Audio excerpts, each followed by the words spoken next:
What I'm about to share with you is so important, it's universally demonstrated by all great ball strikers. Your ability to control where this club strikes the ground will, to a large extent, determine how good or how bad of a golfer you are.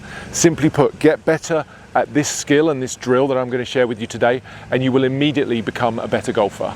So why is this skill so important, and what can we do to get better at it? Well, the reason it's important is it really determines your ability to make consistent contact. Whenever I hear a golfer say to me, I want to be more consistent, what I really hear is them describing to me their desire to have a more consistent strike on the golf ball.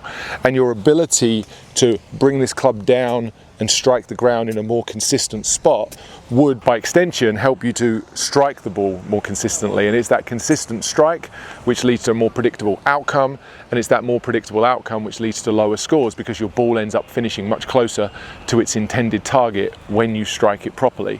So that's the reason you want to improve your low point control, and it's one that every expert golfer demonstrates with pretty much 100% accuracy. If I was to draw a line on the ground here represented by this white stick and just place my club head here on an extension of that stick, I would want to be able to swing back, come down towards the ground and strike the ground target side of that line. Now there's things that I can do in my swing to help me do that, and I'll get to those shortly. But by striking the ground target side of that line, I'm going to fall into the category of a better golfer. I may be an expert golfer or just a low handicap golfer, but I'm certainly going to be someone who has the ability to strike the ball with relatively high consistency, and that, as I say, by definition and by extension, makes me a better golfer.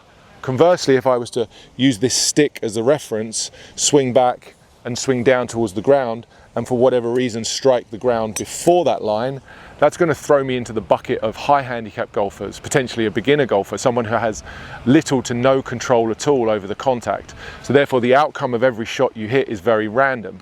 And as a consequence of that, your balls go in random direction, random distances, and lead to high scores. So that's why this skill is so important. And when I'm outside like this on the driving range and have the ability to show you how this club interacts with the grass, you're going to see very quickly how important this is. And you don't always get this lesson when you're inside on the mat. So if you get the opportunity to go outside on the grass, pay attention to where your club's bottoming out and look to make that low point happen after the line. But to make this exercise a little bit more fun and certainly a lot more realistic, I'm going to try and improve my low point control swinging left-handed.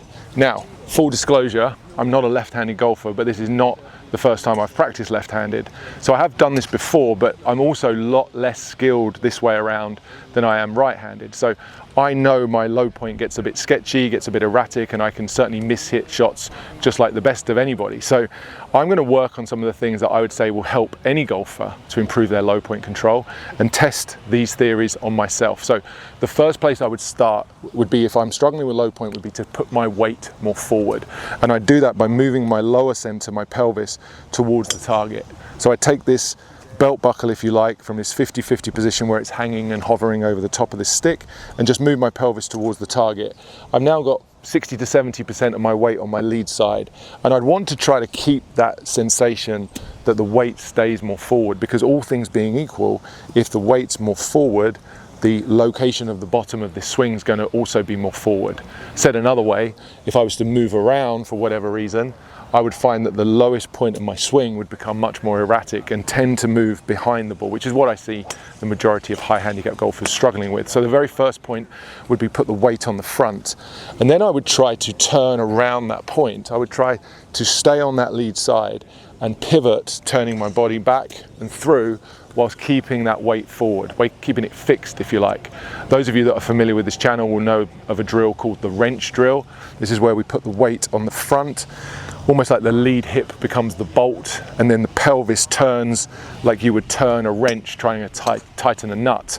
So we put the weight on the front, and then we turn around that point. So when I'm practicing left-handed, the first thing I'm doing is putting my weight on the front and trying to stay there as I practice swing. Now, I'm using the grass here to see where the club's bottoming out, getting some good feedback there that it's target side of the line. So I'm going to go ahead and hit the first shot here, just focusing on the weight. So turn my feet out, it's very important, hips forward, keep the weight forward, and just try to turn around that front point.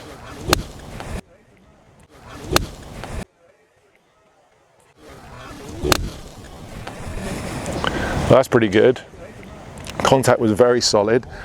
Ball first, ground second, that's the first shot. I'm pleased with that outcome. And there was a level of predictability there that I may not have expected if I just swung randomly at this ball. I knew that keeping my weight forward was probably going to give me more chance of hitting the ball first and the ground second. There was no guarantee, but that certainly helped me. And I think it would help you as well. If you struggle with contact consistency, this is the first place you should look. I see so many golfers with their weight too far back, either because they're trying to do it or they're even not conscious that they're doing it, but they're moving around too much, causing a very chaotic bottom part of their swing. So let's say 1 in 10 or 1 in 20 of their shots are well struck, but the others are all random.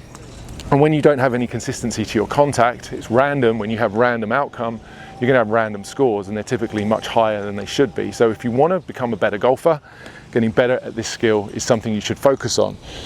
If I had the capacity to think about more things, and that's one of the interesting things about doing this exercise as a non-left-handed golfer, I start to get the sense of how you might feel when you're practicing or taking a lesson, when you become overwhelmed with too many thoughts. So I'm trying to keep this concise and simple. Once I've put my weight forward, if I've got any capacity left for more swing thoughts, the only other thing I'm going to ask you to start thinking about is the arms and keeping them straight. And as I keep them straight, I'm really talking about squeezing them together. I feel like I'm pushing my elbows towards each other. The reason that's important and helpful is the arms form a large part of the swing radius. The radius comes out of the swing center, the lead arm and the shaft, and that then swings around the circle on the circumference. So if I keep my arms straight, the circumference or the swing arc is more stable. That's a more predictable, more likely predictable outcome. I'm going to make more consistent contact. So arms straight is a benefit because it helps to control the arc, the circumference of the swing. The radius is more intact. The bottom of the arc could be more predictable once again. So there's two key pieces there. Weight forward, turn around that point with the wrench, and keep the arms straight as you do it. That's it. That's all I'm going to practice. That's the only things I'm thinking about. Weight forward, arms straight. Weight forward, arms straight.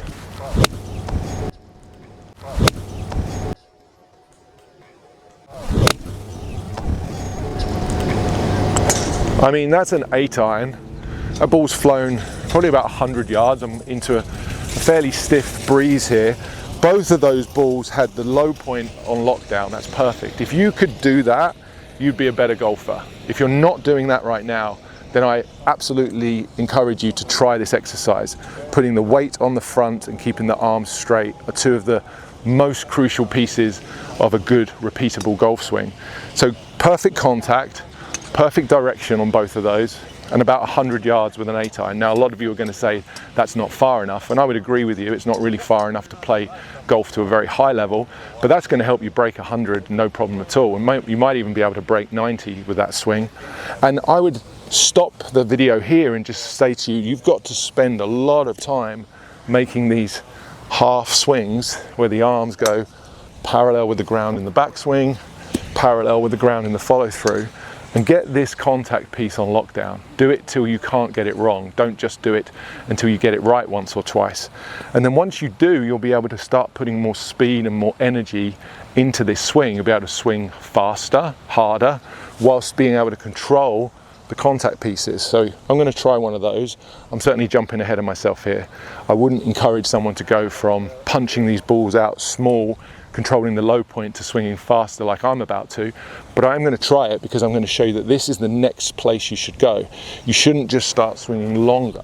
That's what most people do. It's what I see. They do these lovely practice swings where they control the radius, they control the contact, they get perfect outcome, then they need more distance, and they abandon all those good things and start lifting up or bending their arms and swiping across the ball, all of which completely ruins their contact and they become erratic again.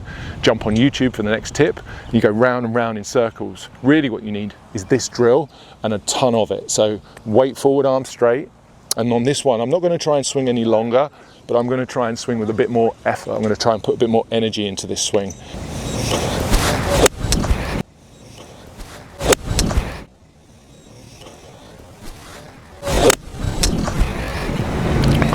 And I certainly managed it. That ball's flown at least 20, 25 yards further. That's a decent strike with this 8-iron. Nice flight, great contact. I lost a little bit of the directional control. That ball pulled just slightly to the right-hand side. But again, if you look at the grass here, I've hit every shot here, and the low point or the contact point with the ground has been target side of the ball. There's no other skill that you should be practicing. If you're not breaking 90 every time you go out, if you're not breaking 90 consistently, then I promise you, without even seeing your swing, I know that you can't do this. And so this should be the thing that you focus on. And being outside here on the grass is so valuable because you can really see very quickly where your club bottoms out. And that doesn't happen when you practice on a mat. In fact, very often you practice from a mat and you get bad feedback. I made an entire video on the subject here, which is why practicing from a mat is often one of the worst things you can do unless you really know what to look for. If you're outside on the grass, you have a huge advantage. You can actually just use your practice swing to pay attention to where your club is bottoming out. And that's something you could take with you straight onto the golf course the next time you play. Before you hit your shot, you can make a couple of practice swings and you could just become more aware of where that club's bottoming out. So often I see golfers on the course and even on the range just swinging and having their club coming down and smashing into the ground in completely the wrong place, and then stepping into the ball and expecting some sort of miracle to occur. So you want to use the ground, use the grass, pay attention to the low point or the contact point, arm straight, weight forward. It really is a simple place to start. This game shouldn't be complicated. There shouldn't be all these different movements that you're having to coordinate. Keep your weight on the front, keep it there throughout the swing, and do your best to squeeze your arms together and keep your arms straight.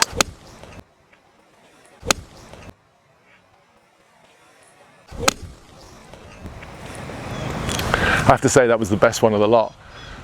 And if you were challenging me to go out and play golf left-handed right now and shoot a good score, I would take that swing with me. I wouldn't go out there and all of a sudden start abandoning that swing. I'd stick with it because I know it gives me the most likelihood of predictable outcome and predictable results. I enjoyed making that video today. It's very enjoyable to put together simple drills that influence very important skills that golfers of any level can try. Putting your weight on your front foot and keeping your arms straight is a really great place to start if you're looking to improve your ball striking. And if you're really serious about improving your ball striking and you want a comprehensive, systematic, step-by-step guide for exactly how to do that, then I'd encourage you to check out my tour quality ball striking video series. It works whether you're right-handed or left-handed, and I'll put all the details down in the link below. Today's video included 4 of the stack and tilt 10-word template. We used weight forward and we used arm straight. I made a video recently just here which includes all 10 of the stack and tilt 10 words. It's a swing system so simple a 5-year-old could do it. So I'd encourage you to watch this video next.